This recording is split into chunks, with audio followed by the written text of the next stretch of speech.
I'm 30 weeks pregnant, and this week I'm craving pumpkin scones.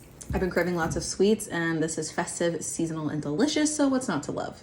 The key with scones is you want to keep your butter as cold as possible.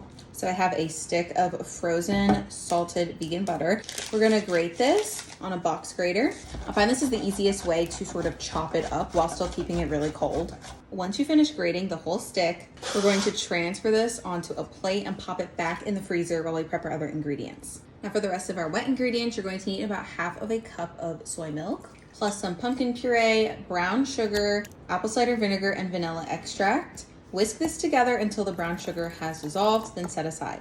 Now for the dry ingredients, we're going to add flour, baking powder, baking soda, pumpkin pie spice, and salt to a bowl. Whisk this until it's combined, then add in that frozen butter and use a pastry cutter or 2 forks to break it up into the flour until it's in pea-sized pieces.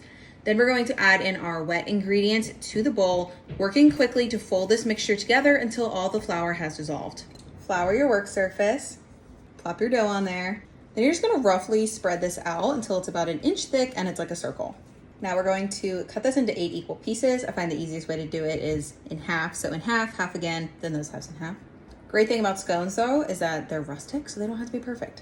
We're gonna freeze these one more time. So I'm transferring them to a smaller baking sheet because it fits better in my freezer. Put these in the freezer for another 15 minutes so the butter gets cold again. The last thing we're going to do before we pop these in the oven is brush them with some more plant-based milk. This is gonna help the tops brown a little more. Bake at 400 for 15 to 18 minutes or until they're golden and crispy on top. Let them cool on a wire rack for a few minutes, and in the meantime, you can make the delicious pumpkin salted maple glaze. Drizzle the glaze all over the scones, and I like to top them with turbinado sugar for a little extra crunch. If you wanted to, you could totally fold in some chocolate chips or walnuts or pecans if you want a little more texture, but I love them like this. Let's do a taste test.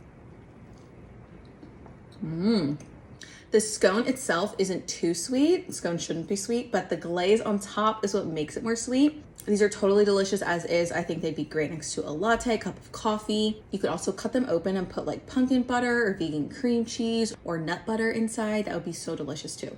Sadly, this concludes my pregnancy craving series. I decided to stop it at 30 weeks, but I'm still going to film a few more videos. I just want to focus more on meal prep, which will help me out more postpartum.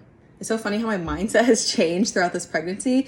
At first I was like, oh my gosh, like I have so much more time. And now I'm like, oh my gosh, I only have 10 weeks, give or take a few weeks left. Like I have so much stuff I need to do. So we're shifting the focus to that, but I hope you enjoyed this series. Try some of these recipes out. Whether you're pregnant or not, they're all so delicious. And I look forward to seeing you in the next video. Bye.